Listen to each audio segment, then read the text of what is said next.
अभी मैं अपने कंप्यूटर के सामने पूरी तरह से डरा हुआ बैठा हूँ। मेरा कोई भी मोमेंट मेरा लास्ट मोमेंट हो सकता है और मेरा दोस्त मेरे साथ यहीं पर बैठा हुआ है और शायद वही वजह है कि आज मैं इतना डरा हुआ हूँ और अपनी मौत के इतना करीब हूँ। हो सकता है मेरी बातें आपको इतना सेंस नहीं बना रही हो, लेकिन मैं आपको एक्सप्लेन करता हूँ क्यों।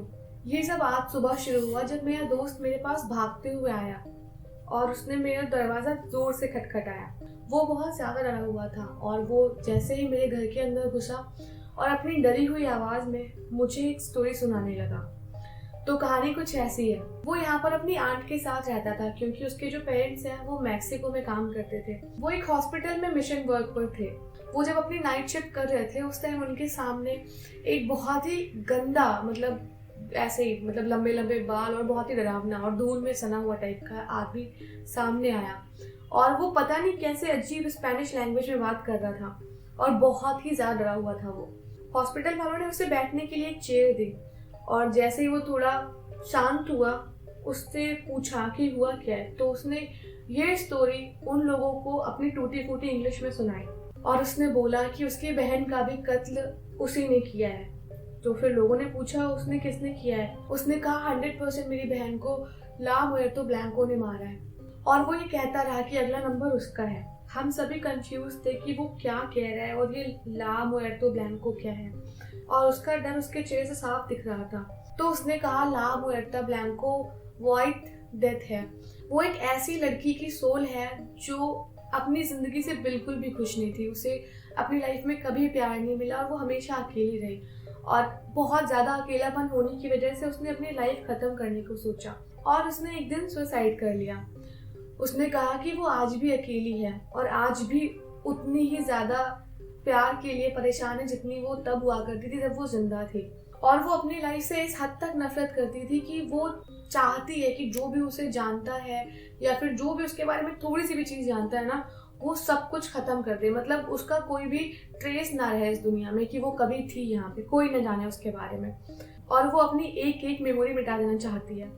इसीलिए उसकी आत्मा ये विश पूरी करने वापस आई जिससे कि वो सभी को मार सके जो उसे किसी भी रूप में जानते हैं। उस आदमी ने डरते डरते बोला कि वो एक लड़की है लेकिन वो एक लड़की नहीं है और वो मरी हुई है लेकिन वो मरी हुई भी नहीं है। कहीं ना कहीं वो जिंदा है और वो बहुत ज़्यादा ठंडी और उसकी आंखें बहुत ज़्यादा ब्लैक है और हमेशा खून के आंसुओं से रोती रहती है।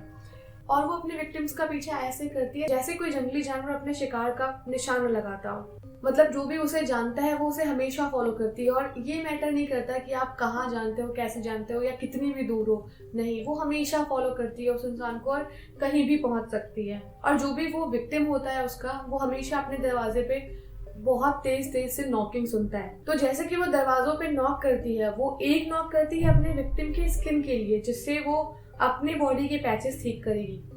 2 नॉक करती है अपने विक्टिम के बालों के लिए जिसे वो अपने दांतों के बीच में दबाकर गुस्सा करेगी। 3 नॉक करती है वो अपने विक्टिम की हड्डियों के लिए जिसे वो अपने फैशन क्लब में शामिल करेगी।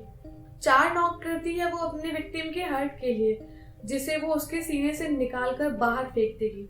और 5 नॉक करती है वो अपने विक्टिम के दांतों के लिए जिसे वो पॉलिश करके एक बॉक्स में रखेगी। और 6 नॉक करती है वो अपने विक्टिम के आईज के लिए जिसे वो निकाल कर बाहर फेंक देगी। और 7 नॉक करती है वो उसकी सोल के लिए जिसे वो हमेशा के लिए निगल जाएगी।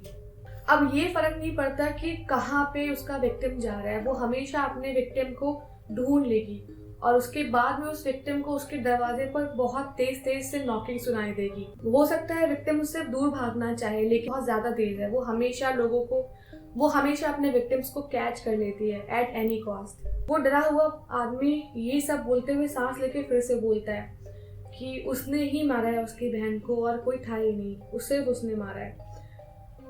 और उसने पुलिस को ये सब बताना चाहा लेकिन पुलिस ने उसकी बातों को बकवास मानकर उसे वहां से भगा दिया। फिर उसने ये बात प्रीस्ट को बताई और प्रीस्ट ने व्हाइट डेथ का नाम सुनते ही गेट बंद कर दिया और उसकी कोई बात आगे सुनने को तैयार नहीं थे क्योंकि प्रीस्ट का सामना भी एक बार व्हाइट डेथ से हो चुका था और बड़ी मुश्किलों से वो उससे बचकर निकले थे, तो नहीं चाहते थे कि वो दोबारा से उसके चंगुल में फंसे। फिर उसने अपने एक हाथ को दूसरे हाथ पर रखकर आराम से उठते हुए बोला कि वो तुम्हें तब तक फॉलो करती है और तब तक डराती है जब तक तुम अपनी कहानी किसी और को नहीं बता देते। जैसे ही तुम कहानी किसी और को बताते हो उसकी, वो तुम्हें मार देती है और अगले बंदे का, जो उसके बारे में जान चुका है, उसका पीछा करने लगती है। और ये कहानी खत्म करते ही वो इंसान वहां से बहुत तेजी में उठा और भाग के पार्किंग लॉट में पहुंच गया और वहां से एक कार चुराकर गायब सा हो गया। तो उसके बाद मेरे दोस्त के मम्मी पापा ने उसकी आंट को कॉल किया और बताया कि कैसे आज उनको एक अजीब सा इंसान आकर एक अजीब सी कहानी सुनाने लग गया। तो उसकी मम्मी ने पूछा उसकी आंट से कि क्या आपने व्हाइट डेथ के बारे में सुना हुआ है? तो उन्होंने बोला नहीं, कभी नहीं सुना। जब उन्होंने नहीं बोला तो उसकी मम्मी ने उसकी आंट को वो व्हाइट डेथ की पूरी स्टोरी सुना दी। उस रात उसकी आंट को एक फोन कॉल आया और ये मैक्सिकन पुलिस से कॉल आया था और उन्होंने बताया कि कैसे मेरे दोस्त के पेरेंट्स को किसी ने बहुत बुरी तरह से मारा है, मतलब उनके बॉडी का एक एक पार्ट जो है वो बुरी तरह से छितर-बितर हो गया था। अब मेरे दोस्त की आंट ने स्कूल में कॉल करके मेरे दोस्त को इस बात के बारे में बताया, जो कि एक बहुत ही दुखद घटना थी।